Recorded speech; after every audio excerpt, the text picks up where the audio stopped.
This is Miss B Reads to You, where I read from a selection of the classics. Feel free to comment below with suggestions for future reading. Don't forget to like, comment, and subscribe in order to hear more. Volume 3, Chapter 17. "My dear Lizzie, where can you have been walking to?" was a question which Elizabeth received from Jane as soon as she entered the room, and from all the others when they sat down to table. She had only to say in reply that they had wandered about till she was beyond her own knowledge. She colored as she spoke, but neither that nor anything else awakened a suspicion of the truth. The evening passed quietly, unmarked by anything extraordinary. The acknowledged lovers talked and laughed. The unacknowledged were silent. Darcy was not of a disposition in which happiness overflows in mirth, and Elizabeth, agitated and confused, rather knew that she was happy than felt herself to be so, for besides the immediate embarrassment there were other evils before her. She anticipated what would be felt in the family when her situation became known. She was aware that no one liked him but Jane, and even feared that with the others it was a dislike which not all his fortune and consequence might do away. At night she opened her heart to Jane.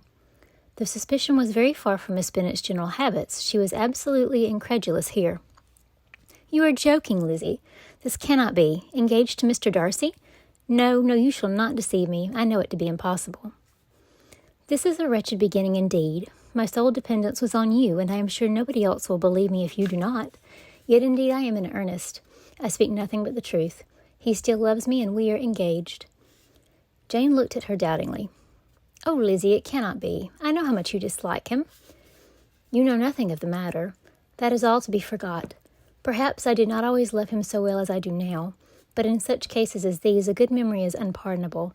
This is the last time I shall ever remember it myself." Miss Bennet still looked all amazement. Elizabeth again and more seriously assured her of its truth. "Good heaven, can it really be so? Yet now I must believe you," cried Jane. "My dear Lizzie, I do congratulate you, but are you certain? Forgive the question, are you quite certain that you can be happy with him?" "There can be no doubt of that. It is settled between us already that we are to be the happiest couple in the world. But are you pleased, Jane? Shall you like to have such a brother?" "Very, very much. Nothing could give either Bingley or myself more delight, but we talked of it as impossible. And do you really love him quite well enough?" "Oh, Lizzie, do anything rather than marry without affection. Are you quite sure that you feel what you ought to do?" "Oh, yes, you will only think I feel more than I ought to do when I tell you all." "What do you mean?" "Why, I must confess that I love him better than I do Bingley. I'm afraid you will be angry." "My dearest sister, now be serious. I want to talk very seriously. Let me know everything that I am to know without delay. Will you tell me how long you have loved him?" "It has been coming on so gradually that I hardly know when it began, but I believe I must date it from my first seeing his beautiful grounds at Pemberley." Another entreaty that she would be serious, however, produced the desired effect, and she soon satisfied Jane by her solemn assurances of attachment. When convinced on that article, Miss Bennet had nothing further to wish. "Now I am quite happy," said she, "for you will be as happy as myself. I always had a value for him.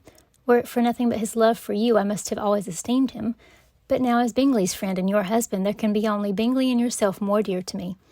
But, Lizzie, you have been very sly, very reserved with me. How little did you tell me of what passed at Pemberley and Lambton? I owe all that I know of it to another, not to you." Elizabeth told her the motives of her secrecy. She had been unwilling to mention Bingley, and the unsettled state of her own feelings had made her equally avoid the name of his friend. But now she would no longer conceal from her his share in Lydia's marriage. All was acknowledged, and half the night spent in conversation. "Good gracious," cried Mrs. Bennet as she stood at a window the next morning, "if that disagreeable Mr. Darcy is not coming here again with our dear Bingley! What can he mean by being so tiresome as to be always coming here? I had no notion but he would go shooting or something other and not disturb us with his company. What shall we do with him? Lizzie, you must walk out with him again, that he may not be in Bingley's way." Elizabeth could hardly help laughing at so convenient a proposal, yet was really vexed that her mother should be always giving him such an epithet. As soon as they entered, Bingley looked at her so expressively and shook hands with such warmth as left no doubt of his good information, and he soon afterwards said aloud, "Mrs. Bennet, have you no more lanes hereabouts in which Lizzie may lose her way again today?" "I advise Mr. Darcy and Lizzie and Kitty," said Mrs. Bennet, "to walk to Oakham Mount this morning. It is a nice long walk, and Mr. Darcy has never seen the view."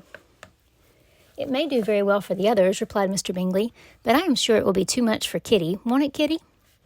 Kitty owned that she had rather stay at home. Darcy professed a great curiosity to see the view from the Mount, and Elizabeth silently consented. As she went upstairs to get ready, Mrs. Bennet followed her, saying, "I am quite sorry, Lizzie, that you should be forced to have that disagreeable man all to yourself, but I hope you will not mind it. It is all for Jane's sake, you know, and there is no occasion for talking to him except just now and then, so do not put yourself to inconvenience."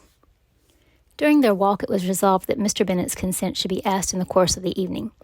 Elizabeth reserved to herself the application for her mother's.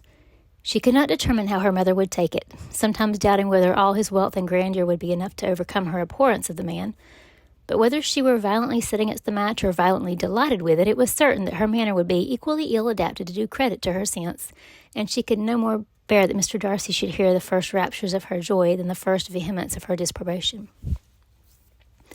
In the evening, soon after Mr. Bennet withdrew to the library, she saw Mr. Darcy rise also and follow him, and her agitation on seeing it was extreme. She did not fear her father's opposition, but he was going to be made unhappy, and that it should be through her means that she, his favourite child, should be distressing him by her choice, should be filling him with fears and regrets and disposing of her, was a wretched reflection, and she sat in misery till Mr. Darcy appeared again, when, looking at him, she was a little relieved by his smile. In a few minutes he approached the table where she was sitting with Kitty, and while pretending to admire her work, said in a whisper, "Go to your father. He wants you in the library." She was gone directly.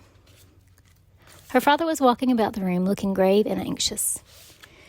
"Lizzie," said he, "what are you doing? Are you out of your senses to be accepting this man? Have you not always hated him?" How earnestly did she then wish that her former opinions had been more reasonable, her expressions more moderate. It would have spared her from explanations and professions which it was exceedingly awkward to give, but they were now necessary, and she assured him with some confusion of her attachment to Mr. Darcy. "Or, in other words, you are determined to have him. He is rich, to be sure, and you may have more fine clothes and fine carriages than Jane, but will they make you happy?"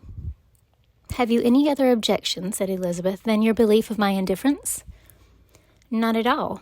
We all know him to be a proud, unpleasant sort of man, but this would be nothing if you really liked him." I do like him," she replied, with tears in her eyes. "I love him. Indeed, he has no improper pride. He is perfectly amiable.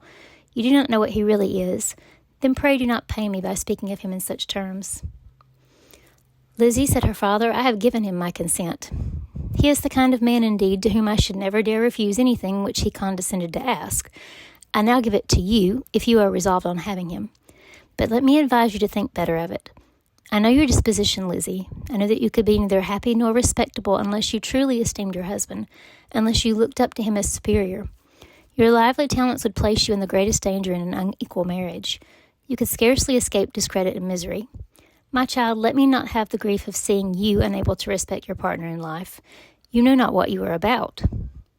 Elizabeth, still more affected, was earnest and solemn in her reply, and at length, by repeated assurances that Mr. Darcy was really the object of her choice, by explaining the gradual change which her estimation of him had undergone, relating her absolute certainty that his affection was not the work of a day, but had stood the test of many months' suspense, and enumerating with energy all his good qualities, did she conquer her father's incredulity and reconcile him to the match. "Well, my dear," said he, when she ceased speaking, "I have no more to say. If this be the case, he deserves you. I could not have parted with you, my Lizzie, to anyone less worthy." To complete the favourable impression, she then told him what Mr. Darcy had voluntarily done for Lydia. He heard her with astonishment. This is an evening of wonders indeed. And so Darcy did everything, made up the match, gave the money, paid the fellow's debts, and got him his commission. So much the better. It will save me a world of trouble and economy. Had it been your uncle's doing, I must and would have paid him. But these violent young lovers carry everything in their own way. I shall offer to pay him tomorrow. He will rant and storm about his love for you, and there will be an end of the matter. He then recollected her embarrassment a few days before on his reading Mr. Collins's letter, and after laughing at her some time, allowed her at last to go, saying, as she quitted the room, "If any young men come for Mary or Kitty, send them in, for I am quite at leisure." Elizabeth's mind was now relieved from a very heavy weight, and after half an hour's quiet reflection in her own room, she was able to join the others with tolerable composure. Everything was too recent for gaiety, but the evening passed tranquilly away. There was no longer anything material to be dreaded, and the comfort and ease of familiarity would come in time. When her mother went up to her dressing room at night, she followed her and made the important communication.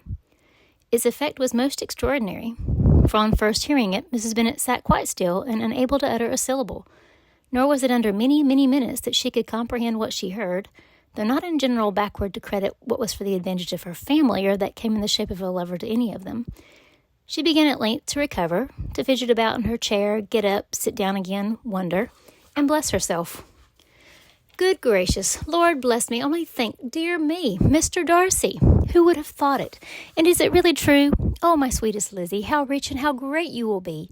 What pin money, what jewels, what carriages you will have! Jane's is nothing to it, nothing at all.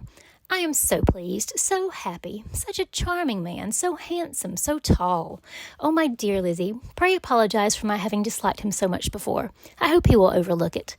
Dear, dear Lizzie, a house in town, everything that is charming, 3 daughters married, 10,000 a year. Oh, Lord, what will become of me? I shall go distracted.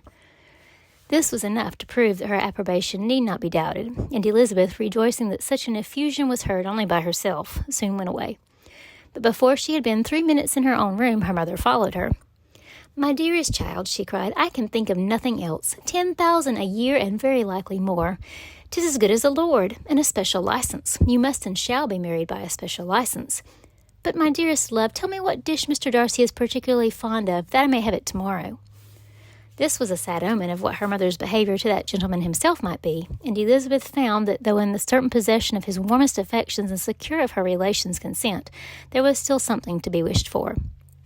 But the morrow passed off much better than she expected, for Mrs. Bennet luckily stood in such awe of her intended son-in-law that she ventured not to speak to him unless it was in her power to offer him any attention or mark her deference for his opinion.